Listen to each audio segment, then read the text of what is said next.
edição do podcast Clube do Lamen e a convite da New Pop, eu estou aqui para trazer curiosidades e informações das obras publicadas pela editora. Para quem ainda não sabia, a New Pop lançou a versão definitiva, com capa dura e algumas páginas coloridas, da obra A Voz do Silêncio. E é por isso que no vídeo de hoje eu quero convidar vocês a conversar e a refletir sobre essa obra tão poética, sensível e, sobretudo, necessária para todos nós. Bom, sem dar muito spoiler, eu vou falar rapidinho sobre o mangá. A Voz do Silêncio conta a história de Ishida, um menino popular que pratica bullying no colégio. E o alvo dele é Nishimiya, uma menina surda, ou seja, uma pessoa com deficiência. À medida que a relação deles se desenvolve na trama, Ishida intensifica o bullying através de brincadeiras maldosas sobre a surdez de Nishimiya, inclusive incentivando a turma a participar disso. Em um determinado momento da história, as agressões psicológicas, as brincadeiras, as piadas maldosas levam a Nishimiya a querer mudar de colégio. E é claro que isso chega à direção. Mas não acontece exatamente o que a gente espera que aconteça. Depois de uma repreensão, Ishida é responsabilizado exclusivamente pelo caso. E é aí que as coisas invertem. O agressor passa a ser o agredido. Ishida começa a sofrer bullying da sua própria turma. Depois de 6 anos vivendo nessa situação e revendo a própria conduta, o Ishida decide procurar a Nishimiya e consertar os erros do passado. Será que ele conseguiu? Será que ele não conseguiu?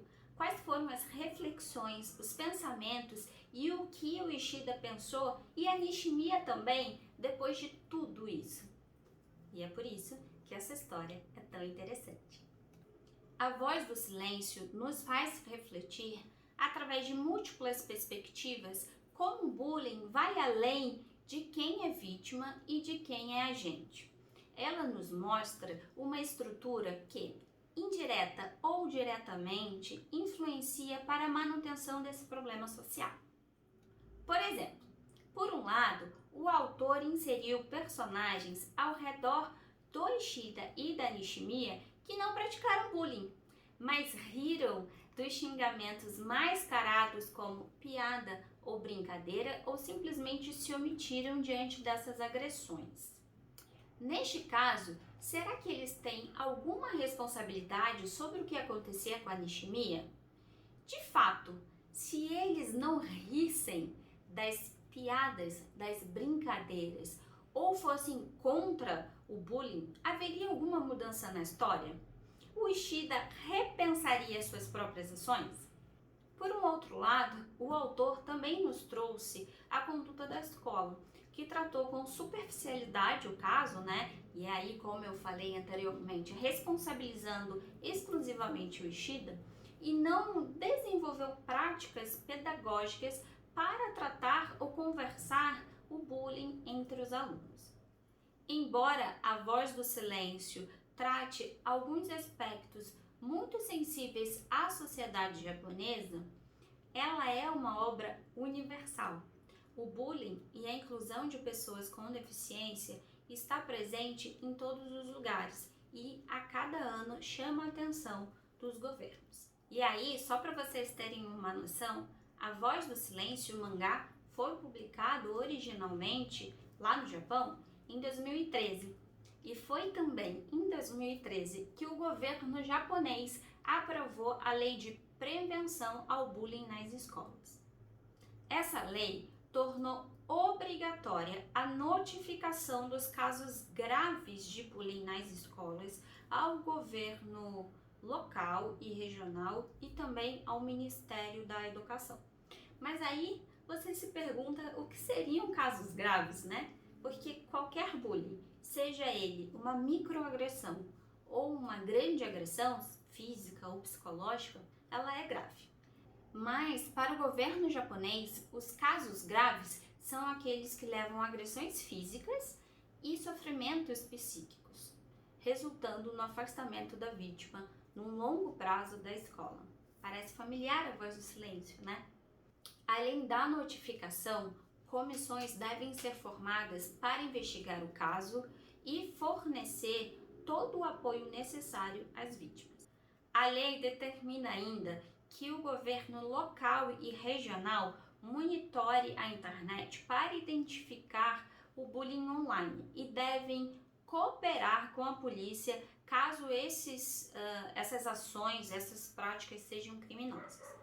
A partir dessa lei de prevenção, que foi aprovada, como eu disse, em 2013, o Ministério da Educação conseguiu monitorar de forma mais efetiva os casos de bullying nas escolas fundamentais e médio, e de ensino médio no Japão.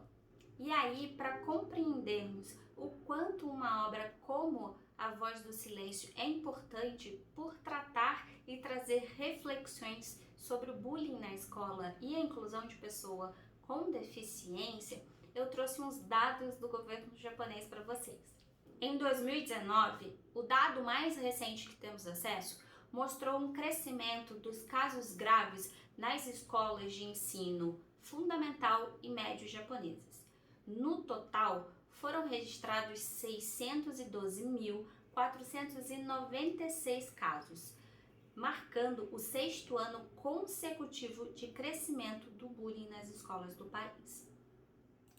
Eu juro para vocês que eu queria ficar aqui e falar horas e horas e horas sobre toda a grandeza da narrativa de A Voz do Silêncio, que abraça não só a questão do bullying, que é o tema principal, mas também a pessoa com deficiência, a responsabilidade que cada um de nós temos nas nossas relações e na sociedade, e também a busca pelo perdão, o perdão de nós mesmos e o perdão de quem um dia nós magoamos ou ferimos.